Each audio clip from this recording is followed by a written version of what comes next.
we're after time now. Well, then, I'm sure she'll be along soon. So I will call this meeting to order, and we will turn it over to Leon and Rusty to introduce our new legislative person. So take it away. All right, good afternoon, early evening. Excited to be doing this meeting here on the road, as we say here at Westwood. Mic check, test 1, 2, 3. Just like the old days. There we go. Yes. 1, 2, 3, 4, 5, 6, 7, 8, 9, 10. Mic check, check, check. We good? All right. So it's been a while since we had a legislative meeting. There's been some excitement in Lansing, but fortunately not too much excitement in Lansing. So as a refresher, Rusty Merchant from Merchant McKelvey doing our legislative work, and he's here to introduce us to our newest participant. We're expanding our team. That's right. As we say. That's right. And so Rusty, please introduce. Great. Well, welcome, board members. It's good to be back in front of you. Just a little point of personal privilege, if I might. My business partner of 20 years, Jeff McKelvey, retired at the end of June, and so I purchased the firm from him. Wonderful. All right. Which Congratulations. is, thank you, which is both exciting and terrifying at the same time. But one of the great things that's come out of that was we needed to fill some of that capacity that Jeff had done. And so we were very, very fortunate to hire Stephanie Simus, and I'll give her a chance to introduce herself and her background, but she's somebody that's going to be working on this account, and you'll find from her introduction she has deep West Michigan roots and good legislative experience, but we want to walk through just a little bit of what's been going on and what we see in the fall. But before we do that, I wanted Stephanie to have the chance to introduce herself. So, Stephanie. Thank you, and nice to meet all of you earlier and get to know you a little bit. As Rusty said, my name is Stephanie Simus. I'm from West Michigan, grew up in Grand Haven, graduated from Grand Haven High School, but split my time growing up in between Grand Haven and Grand Rapids, as my dad is a doctor and lives in Grand Rapids, so have good lifelong West Michigan roots, but professionally as well. So I started off working for then Representative Winnie Brinks on her campaign. To run her first Senate campaign as her finance director, and then stuck with that. I thought I turned it on. Yep. Stuck with that and served some time in Lansing as a finance assistant for the Senate Democratic Caucus. Came back home to West Michigan and got back involved in campaigns with Congresswoman, not then, but now, Congresswoman Hillary Scholten on her first campaign. And just recently ran both her Representative Carol Glanville's special and re-election campaign, served as her legislative director in Lansing, as she served on the education and higher education committees. So very excited to continue to work on the education space and in it with all of you at McKelvey and Merchant. Sounds like you're well prepared. She is. She was a heck of a find. We were very happy. Good. And It's great for us too. Absolutely. And I will say too, some of you may or may not know Chris Glass. Yeah. Was presented with a wonderful opportunity to expand himself professionally, and he did that, and is I think enjoying him. In fact, he and I were at the same outing today, so we waved from the other side. So he's doing well, but the ISD has asked us to step up and do a little more work in Chris's stead as they decide what they're going to do moving forward. And so we are knee-deep in the issues that are important to GRPS and the education advocates of West Michigan. So we're pulling double duty right now, and we're proud to do that. As they try to figure out what they want to do moving forward, we were happy to step in and fill that role for them to make sure. Is that what you're saying?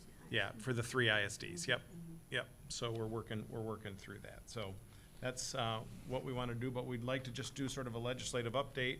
And Stephanie was able to talk to all 4 of the education chairs in the House and Senate, and so we've got a little bit of a background and look at what they're looking at moving forward, and then some of the items that happened this week, and some political landscape about what we might see over the next 6 to 8 weeks that we can talk a little bit about and then take any questions if that's okay. All right, that Good. sounds good. Great. All right. Yeah, so as Rusty just mentioned, I was able to connect with all 4 chairs, both on the House and Senate side, policy and appropriations based. Some are a little busier, plan to be a little busier this fall than others, but definitely want to go through the full update with you. So Representative Regina Weiss, so she is the Appropriation Committee Chair on the House side. She is not really planning on moving a lot or prioritizing a lot this fall, as you can imagine, because they just wrapped up a very large budget and education budget. And in regard to that, she's also not planning on moving an education supplemental. Some of us are wondering if that will still happen, and some whisperings around, but as of right now, that is not in her plans. And then for Representative Matt Colzar on the policy side, this actually happened last Tuesday, so I apologize, but they had a hearing on school safety and security. There is a package being worked on. It's not yet finalized or ready to be introduced. But we had a lot of folks come forward and express their desire to see this package come forward and the need for it. It's a bipartisan package, so we will continue to keep our ear to the ground as that moves forward, as we know that will be a concern. Something that he also is looking at taking up is the charter school transparency package.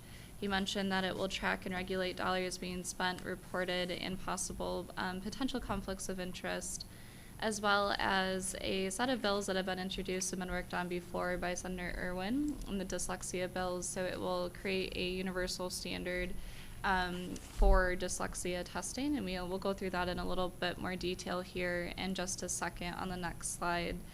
And then finally, a plan for Rep. Colzar are teacher evaluation reforms, which is being worked on jointly by the Michigan House and Senate. And again, we'll go into a little more detail about what those reforms are going to look like in the upcoming slides.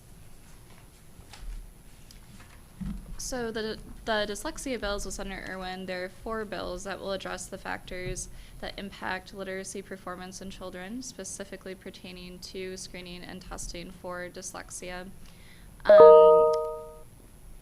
Do we want to go through each individual bill? Yeah, I mean, I think we Yeah. should. I think it's good for what they're trying to look at. Okay, Absolutely. so the 4 individual bills here, so Senate Bill 380 would require school districts to screen students in grades K through 3 for reading difficulties using a universal screening assessment. If the assessment shows a child is experiencing difficult learning, the school district must ensure support is provided in the form of a multi-tiered system of support. Senate Bill 381 would require teacher preparation institutions to offer instruction on the characteristics of dyslexia, the consequences of dyslexia, evidence-based interventions, and accommodations for children with dyslexia, and methods to develop a classroom infrastructure that meets the needs of students with an MTSS in place. And then finally here, 2 more with the package. Senate Bill 382 would require that new teaching certificates are only issued after an individual has received instruction on the 5 areas outlined in SB 381. And then finally, Senate Bill 383 would create a 5-member advisory committee to develop a dyslexia resource guide. The only controversy that sort of sits around this one in particular is the idea of right now, not every kid is screened for dyslexia. There's often other causes that are sort of showing that there may be some problem with their reading comprehension. And as they dig in, then you'll find out that there are, whether it's phonemic awareness or whatever, all those things are sort of pointing to that dyslexia. There is some concern, and the back and forth is around, do you have every kid screen, or do you sort of almost triage as we have now as you see things happening? And there is schools of thought on both sides that both are right. And so as they work through them, they're going to try and find that balance of having a greater universe in which you screen, but not increasing test time so drastically that we run into this problem where we're testing all the time.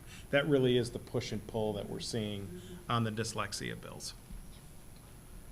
Yeah, and with that too, I always think about often unfunded sort of mandates. Obviously, testing costs money, time, whatnot, I don't know how much, but, do you know if any of that is part of the consideration? Do you not know? Yeah, they are, I mean, I think the argument would be because of the last budget that was sort of historic in its nature, there's, funds to be able to do those things.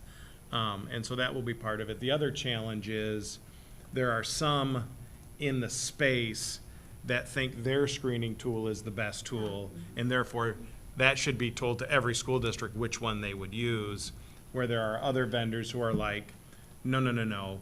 It should be a competition to see which tools fit best for which district, and sort of working through that. I will just say up front, Stephanie and I represent a benchmark assessment company that is not looking to have its benchmark used as a dyslexia screening tool, but also has a concern that they would identify just one test, and they're not sure that's the appropriate thing. So Wouldn't there be a bidding process? there are many who feel that's what should happen. There are a number of products in the market, if you decide to go this route, that you could do. There seemed to be, in the legislation last term, it seemed to be driving towards one particular test and one particular screening, and there was some concerns about that you were mandating not only the cost, as Mr. Ross said, but also which method you would use. And there's lots of pushback when that kind of stuff happens, as you can imagine. So one other thing before you go on from these, I know the safety piece isn't ready to move forward. Do you have any sense of what some of the themes or highlights might be at this point? Just curious. Yeah, there were several parts of the package that they're looking at. They're not just looking at the physical safety, but they're also largely looking at mental health and services that they can provide, training resources as well for faculty and additional security. They are looking at the physical hardening of schools a little bit too, and what that should or should not look like, and then as well as gun reform. I can follow up, Mr. Ross, with an email because there were 6 specific buckets, Okay. and off the top of my head, I don't have Sure, them. yeah. But those were the majority of the larger buckets they're looking at. The bills themselves, they're still looking at which ones are gonna make the cut and stay a part of the package, or which ones may be dropped off. And certainly with the resources that we have here in our school safety and the work that we do here, we would want to make sure those drafts are shared with our experts to make sure that they can respond and make comment on those things to make sure we're taking our messaging forward. So we'll definitely keep our ears and eyes open to the ground on that, and then I will follow up with you on some drafts once we get them. And then finally, what is coming forward this fall is teacher evaluation reform. There are a few buckets that they're looking at in particular. These are still also in the works, so not yet completely finalized, but they're preparing bills that will remove student test scores as a factor in teacher evaluations. The proposal is also likely to call for fewer teacher evaluations during the school year for teachers who receive good ratings, and create a process for teachers to dispute an evaluation they feel is unfair. And they're also going to reduce the number of rating categories from 4 to 3, so removing the highly effective and effective, and just remaining with effective. And then some movement this last week. Before I move on, are there any questions or feedback on the teacher evaluation piece, although not yet finalized, being worked on? Do you think that's a go, that's going to happen? That And- they're going to change this? I do. I think the question becomes whether they get it done in the next 6 weeks before they leave for the year, or whether it takes longer than that. There does seem to be agreement in both chambers. They want to get something done. Whether or not they can completely agree between the two Right. chambers and get the governor's signature is another question. I don't think it's a hill that's super difficult to climb, but there's a matter of how much time they have and what sort of takes priority. Now, I'm not necessarily for or against, but I'm curious, what have you heard about the scores and not being included in the evaluation? What the thinking is, might be behind that? In terms of, You mentioned, Test scores at the time. yeah. So if you remember, there was when evaluation reform first happened, we worked very hard to make sure that GRPS, because they already had something, could maintain what they had, right? And there was some fear that the state would come in, mandate something, and then we have to make all the changes. But the things that were in those evaluations, first was a 25% was the percentage of student test scores that were factored into the evaluation. That went up to 40. I think 2 years ago. Ms. Lewis might know better than I do, but I think it was around 2 years ago. And so the idea is, do you go back down to 25 or do you just remove them altogether? And I think that's the discussion that they're having. My sense is they would remove altogether. And I think it'd be interesting if they changed this. Would they not change administration? Yes, yep. And so we might find ourselves with a different kind of evaluation in the future, do you think? Or is it just, the 40% would not factor in? My sense would be, and Stephanie, correct me if I'm wrong, if they did students, they would likely do it administrators as well. I think that's. I think if not the plan currently, it will be after this is done, because that has been a large echoing feedback that the groups would like to see that as well. I guess I'm curious maybe from my colleagues, and maybe we don't have enough information to say, but I don't know, just individually where my own thoughts are on this, whether I would be in support or not, and I don't know how much that really matters, but I guess I'm also just wondering, I guess that's why I asked maybe what the thinking was behind it, or at least putting it on the table. Is it a matter that legislators feel that it's too high of a standard and too many things outside of teachers' control? Or, because I know also there's always conversation about accountability and student growth, so that's why I'm just sort of trying to get a sense of, I guess, whomever is proposing it, maybe what has been some of the commentary behind it. Well, I know the teachers union is behind it 100% because they're just like.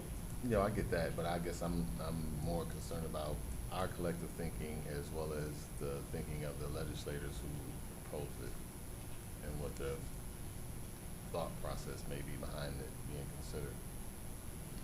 I can definitely follow up with the chairs and see if we can get a little bit more specific feedback around the testing.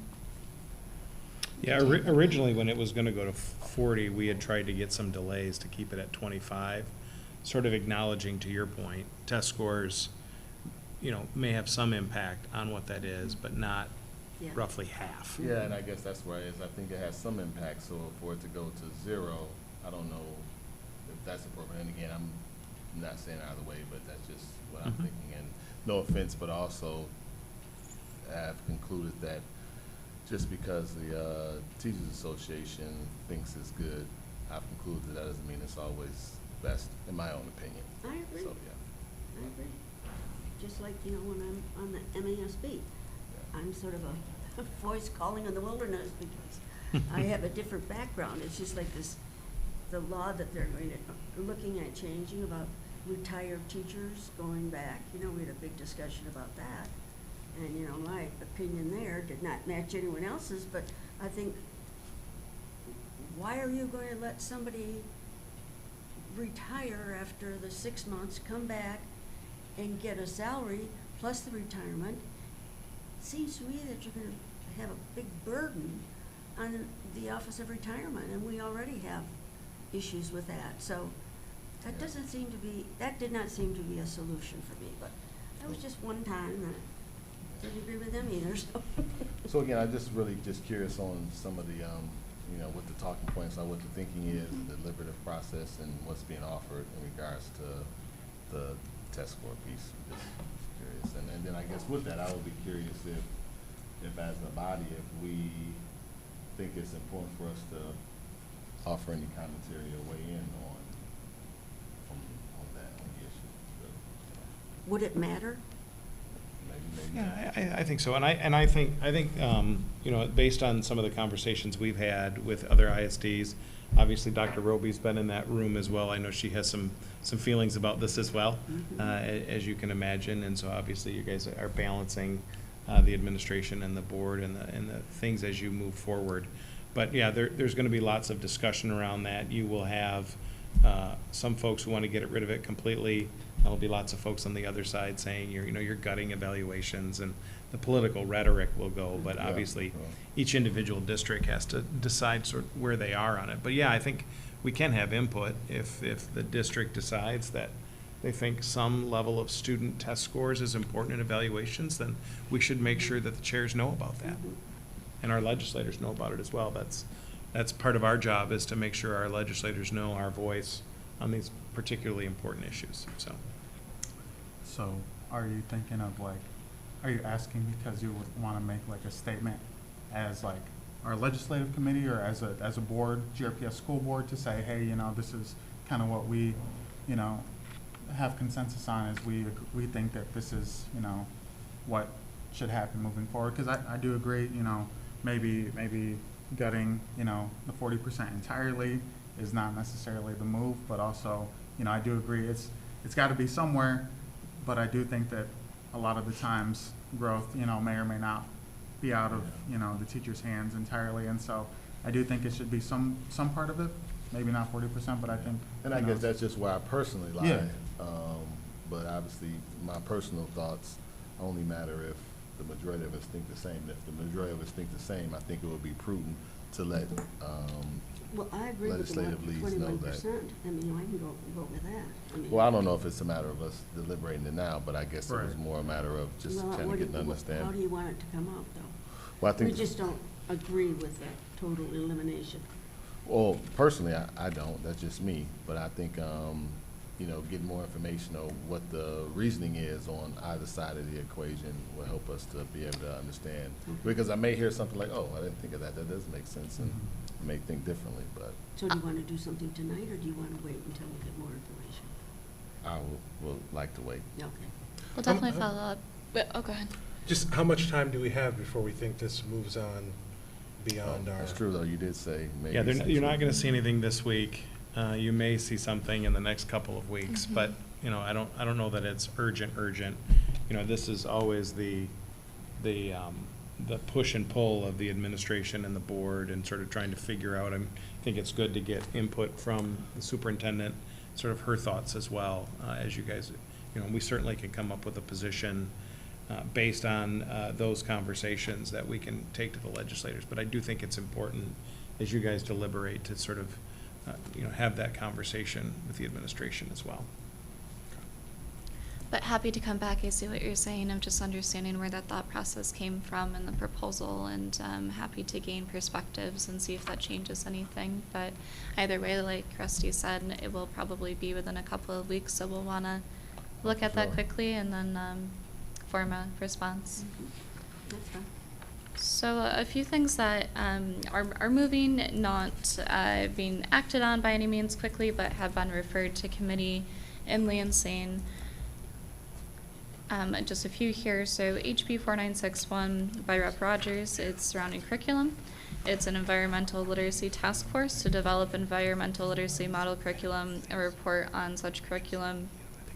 A couple of them being worked on together by Rep. Stone and Rep. Weiss. Our teachers and administrators, classroom management training for substitute teachers as a requirement. These are things that just got dropped and are on their way to the committee, so we'll see if the committee chair takes them up or when. And then also referred to Rep. Weiss's committee from Rep. Rogers as well, surrounding retirement, public school employees unfunded accrued liability contribution amount for a university reporting unit, modifying that. So again, we'll keep our ears open as these bills are referred and if they are taken up. So on the Senate Education Committees, things that are planned for the fall are priorities. Senator Darren Camilleri on the Appropriation Committee, he has been working on this for some time and is going forward with trying to propose a universal FAFSA completion graduation requirement for students. We'll go into a little more detail on the next slide about what that looks like. But I will follow up with that on the other side of life, is that I talked to Senator Paul-Hankey's chief of staff on the policy side, and that is something that they do not see moving this fall or as a priority. They themselves do not yet have a stance or a statement on the requirement that Senator Camilleri is working on, because they also are recognizing that there has been some different feedback from stakeholders of what that should really look like. Again, this next slide here will go into a little more detail surrounding the proposed requirement.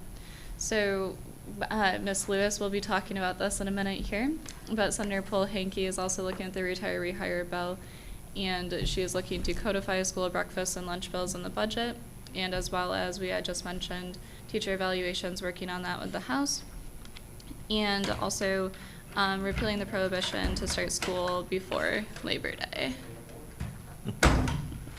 Oops. So going into the retired personal earning cap.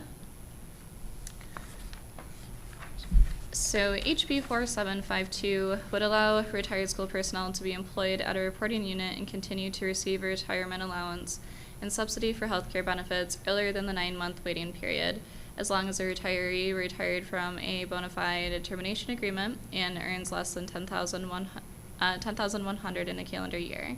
Once those 9 months have passed, they are no longer subject to the $10,100 earning cap.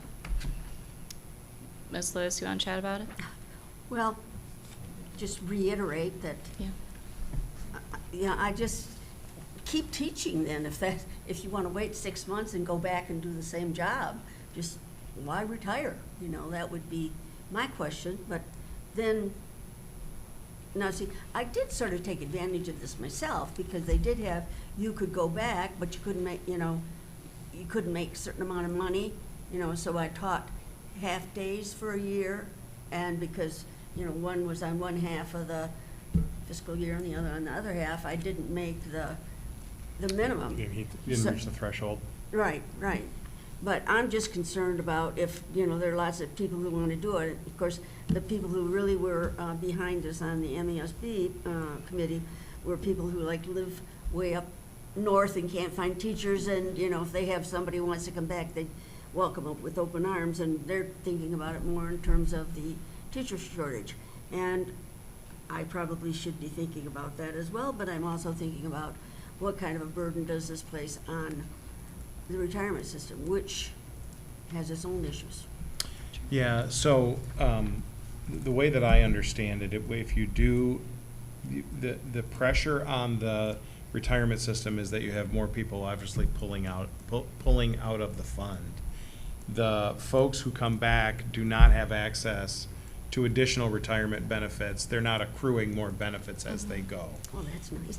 Yeah, and so that can be part of that benefit. There is, because of the work that was done and because of the dollars that have been going into the fund over the last 8 to 10 years, they are looking at, originally they thought they would be balanced by 2038 in the pension system. That now looks like it may be as soon as 2034. So investments and the way things are working, it actually is, they're catching up. Now, we're one recession from everything going to hell. So I understand that as well. But the trajectory of the fund is much better than it was 15 years ago. So that doesn't discount what you're saying.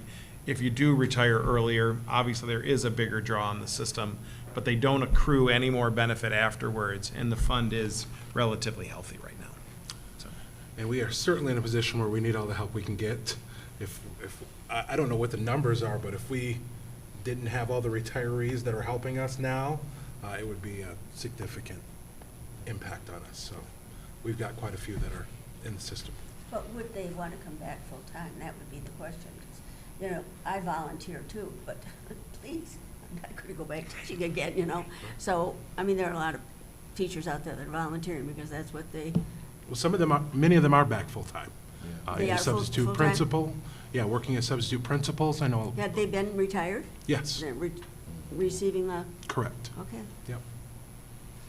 Yeah, it really is an all-hands-on-deck kind of situation. I know I have a 22-year-old daughter who's wants to teach biology, and she talked to the ISD, and they're like, you want to teach hard sciences? Like, when can you start?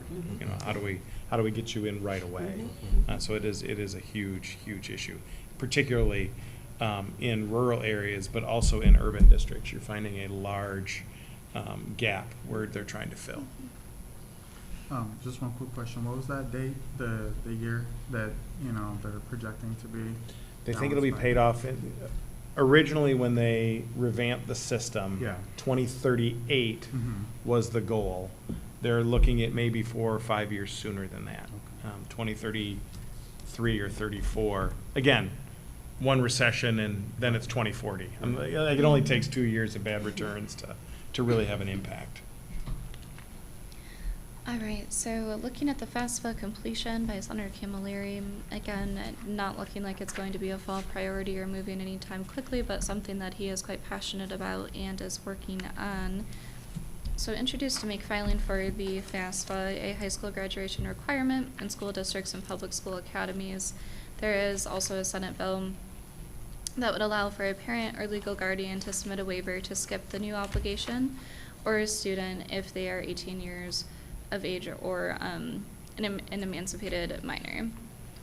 Again, not looking like it will move, but welcome any feedback or questions, concerns about that. Yeah, the reality is the chair of the K-12 subcommittee, this is a priority for him. And so you could have a situation where he and the leader come to an agreement that this will run. So we want to make sure that you were aware of it. So I guess what is his reasoning? I don't know if we've had a thorough conversation about this, but I guess what is the reasoning behind him wanting to? I've had a couple of meetings. My former boss, Representative Glanville, was in a few meetings with the senator discussing this and concerns around it. A couple of the reasons were funding opportunities left on the table. So as we all know, if a student fills out the FAFSA, they might learn of opportunities, scholarships, including a large percentage of the Pell Grant that students were eligible for that was left in the bucket. So that's something that we want to see as students realizing the full opportunities and the financial possibilities that are out there for them to attend. Our rates are on the lower side, so just trying to catch up with other states as well. They're on the lower side. You mean kids not filling out the FAFSA? Correct. Our completion rate is lower than most states, yeah. Because at museum, they had to. You know, some schools must do that then, huh? I think individual schools treat Yeah. it differently, but as of right now, there's not a state requirement. And definitely the senator, I'm sure, might have some other personal reasons, but that was Right. some of the larger ones that were expressed. Okay. Well, you made me think about that, because my first instinct was say, no more requirements, but it does sound like a good one. Yeah, there's a real divide, even in the education community, whether it's good or bad. There, as we've talked to a number of superintendent groups, there has not been unanimity in the response to it. It's sort of all over the map. Yeah. What's the downside? What's the other side? I think to Ms. Lewis's point, another requirement for a kid, it assumes, in a lot of people's minds, it assumes that everyone will go to college. And so you're placing a requirement on somebody. I've got a 20-year-old who I knew at 14 was not going to college. He loved to work with his hands, and that's what he was going to do. And so for him to fill out the FAFSA is a complete and utter waste of his time and mine, right, I frankly. also think there could be some concerns on some undocumented folks who don't have some of the information you need for the FAFSA. Right. So does that mean now that they can't graduate, that's a requirement? But the parent just has to sign saying, no, I don't want to do it, and then it's a. 463 would allow for that waiver. But obviously, if I'm undocumented and my child is, I don't want to sign that either. Right. I'm not looking I don't to, exist. I'm not looking to raise my hand anywhere, right? Yeah, no, for sure. Leon, you ever try to get a permission slip back from a parent? It is difficult.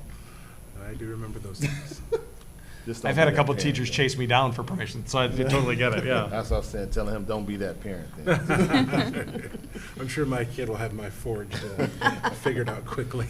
Tell me he just needs to hold up to a window. Is that on the we'll put that on the record? Is that on the record? So the Senate Education Committee also as well with Senator Dana Polhanke. What we just talked about, this FAFSA completion by Senator Camilleri has been referred to her committee, as well as one of the bills that we had mentioned, that is her own, of codifying the free meals of school lunch and breakfast that we saw in the budget just recently. Again, not to say that the chair will take that FAFSA requirement up, but it has been officially referred. So just finishing up here, just a couple of bills that were introduced and not exactly related or going to the education committees, but could have effects. HB 4356, Rep. Carter, it's in regard to collective bargaining. Prohibited subject to bargaining, remove a public school employer's decision to contract with a third party for non-instructional support services.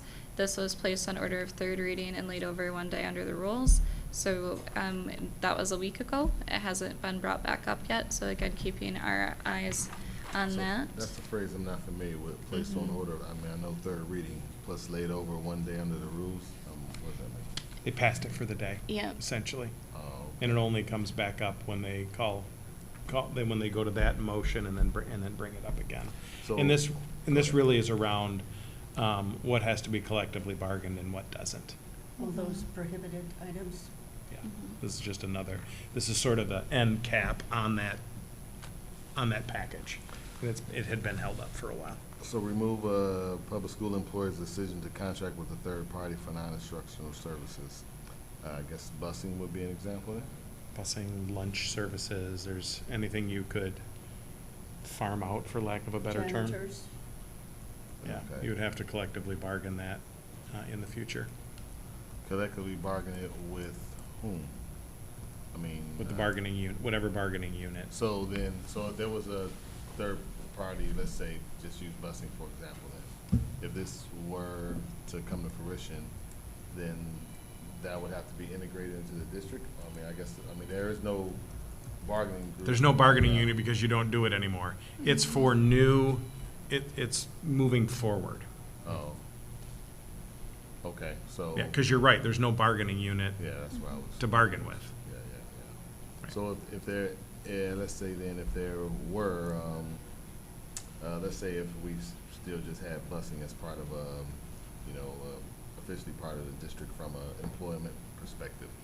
And when we had this conversation years ago about outsourcing stuff, if this were in place, then that would have prohibited that from happening. It would not have prohibited it, it would have required it to be bargained.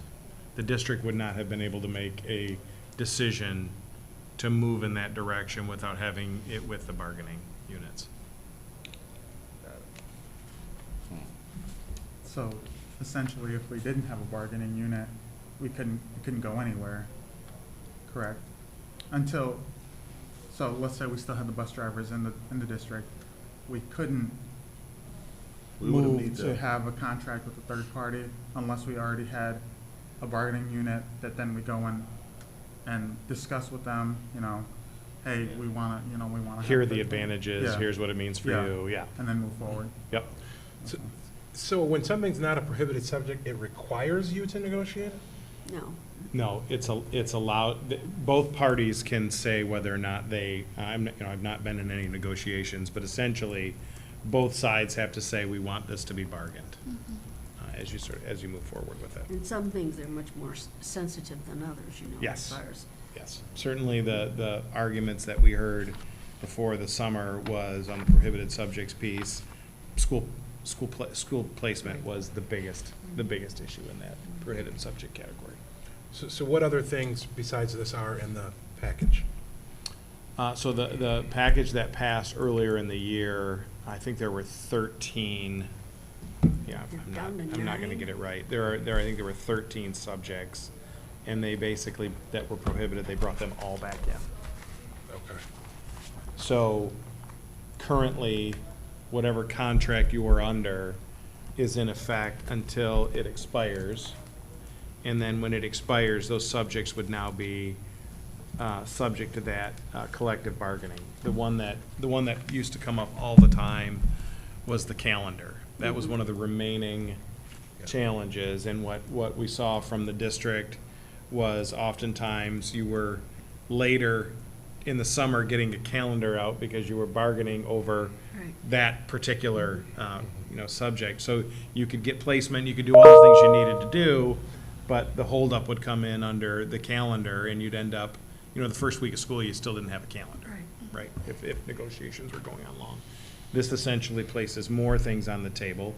And again, there's a school of thought on both sides. If you have more things in there, you're not just gonna focus on calendar, you're gonna focus on it more holistically, and then you can come to a resolution that's as good for teachers as it is the administration, as opposed to it had sort of gotten targeted down to calendar was the big issue, and there was a Well, move. hardly anything else you could bargain for. Right, and there was a movement afoot to even remove school calendar in the early 2010s, which ultimately didn't succeed.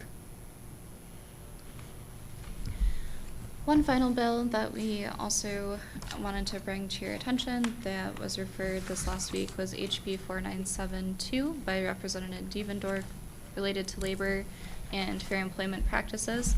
So agreements that prohibit employees from disclosing certain information about violations of the Elliott-Larsen Civil Rights Act, prohibit employers from entering it into unless certain conditions are met. This was referred just this last week to labor. One thing that was not attached to your packet that we should probably just touch on very quickly is the political climate and dynamic in Lansing right now, especially in the Michigan House of Representatives. Many of you probably know, but there are two members running for a mayoral election on the east side of the state, that if either of them were to win, it would cause for a need for a special election. If one of them wins, the House Democrats are okay with proceeding and being able to move things through as they see.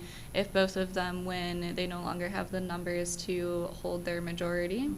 And then we are looking at maybe a very early sign and die until both of those seats can be filled by special elections to return to their majority status.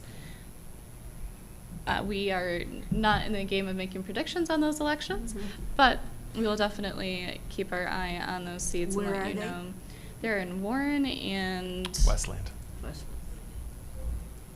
And then also in addition, on the House side, even with those elections being up, there are cancellations that are coming forward, so lots of random House days that are not going to be having session. So it's going to look like a very limited session opportunity for the Michigan House this fall. So it will be interesting to see what really does get moved through or not in a pretty limited window, and a tricky political climate with two members running for mayoral elections. Who want to go and campaign and not be in session, right? So there's some pressure that we're seeing. We think they'll be done probably the first week of November. They'll wrap up. And sine die is sort of the end in Latin. And so that's sort of the end of this session year. Bills don't die. They then continue for the year until the session is actually over. But it would truncate the session. There'll be a lot of gnashing of teeth about you left early with a job to do and all that kind of stuff, right? By one party who didn't want to leave, and the other party saying, well, we passed all of these great things for workers and for Michiganders, and if we don't leave early, then the bills don't take effect earlier, and so we want these good things to take effect sooner rather than later. So you sort of see the push and pull that comes in. This is sort of the reality of politics. What we're talking about, if they end on the 9th, is ending session 6 days earlier. So we're all fighting, making all kinds of things, and it's 6 session days. A lot can happen in 6 days. Yeah, well, that is you are not wrong. What can happen in 6 minutes? Right, yeah, exactly, you are not wrong. But that gives you just a little sense of the big priorities that I think you'll see or hear in the news. Paid family medical leave, which obviously will have implications on budgets and other things for both private, public, and nonprofit employers. There's going to be a number of bills around climate and energy, in getting us to our carbon-free standards earlier than what has been proposed even by the governor. You'll see some movement around that. And then there's some other sort of big bills that are priorities of the two leaders that they'll want to get through. Drug pricing boards is one of them, looking at the price of prescription drugs. And then there's some R&D tax credits and other things that folks want to get done. So those issues, I say all of that to say, those issues seem to be higher on the priority than doing a bunch of stuff in the education space. And so while some of these things that we talked about may get some movement, I'm not sure you would see completion of them in, what essentially, because even this week is a short session week because there's a Congressional Black Caucus event in DC that many members are going to. There's only one day of session this week. So this is really a non-week in terms of that. Now if they're leaving on November 9th, they're talking about five session weeks, 15 days. So there isn't a lot of time when you look at it that way, so. And suddenly that 6 days represents a much larger percentage. Exactly, yeah, then it's 30% of the total, right, yeah, no question about that, so. In the last few minutes that we have here, want to just quickly talk a little bit about future planning. In the past, we've done a board visit to Lansing. We didn't do that this past school year, but we want to bring that in again this school year to make sure we're keeping those connections with those folks who represent us in Lansing. And then we've also done a local lunch here in town with Lansing delegation, where I think in the past we've taken them to some schools and Yep. done kind of Yep. a visit, so. We had some students participate, which was wonderful, and we'll take that on ourselves a bit. We were trying to sort of find some dates, and it just didn't work. We were later in the session, so we'll work with Leon, and we'll come up with some proposed dates where we think we could do the visit and the local lunch, and then get them to everybody so that we can sort of get almost a doodle poll, right? Like what works best to get the best participation from board members as we either go to Lansing or we do the local lunch. I think, I'll take that on me that, I should have been more proactive about trying to get dates on stuff, but. So are you still trying to get another day where we'll all come to see the legislators? Okay. Yeah, we'll look at next year to do that. Usually we do it after the budget so that we can comment on that. There's certainly things that we can talk about, but the budget is often the biggest thing that we talk to them about. The banquet was usually in the springtime, wasn't it? Yeah. March. Well, so legislative lunch, we usually do in January or February, Oh. before the budget, and then the visit was often in March or April, after one chamber head did the budget, and we could have the conference. It's a little more fleshed out than just the governor proposing it, right? You got a little more activity that we can talk about. So we'll work with Leon, and we'll get some dates out to folks, and maybe we can even do a doodle poll. We can sort of figure out what the best timing is. Okay. So, but we're so grateful. We know we had a lot of information to throw, but obviously they're gearing back up, and we want to make sure you were up to speed on the things that we were working on. All right. Okay, other questions from you guys? Thank you very much. Thank you. Stephanie, welcome. And welcome. Appreciate it. When she and I were talking in the interview, I said, "How do you feel about education issues?" And she said, "I love them." And I said, "Perfect. I love it. How soon can you start?" You sounded kind of anxious to get rid of us, Rusty. I No, don't know no, how no, to take that. no, just for help. No. You're not getting rid of me. Not that easy, right? All right. Well, you can tell Chris that we miss him and wish him well. We do. He's going to do great. Yeah. I'm sure he will. A lot better work-life balance for Chris. Good. Ms. That's Lewis, important. back to you. Back to you Oh, then. Adjourn. any objections if we adjourn? Anybody have anything else they want to say, add, subtract? All right, meeting's adjourned. All right, thank you. Thank you. We'll get you some dates. Like, Okay. we'll sort of arrange where we think they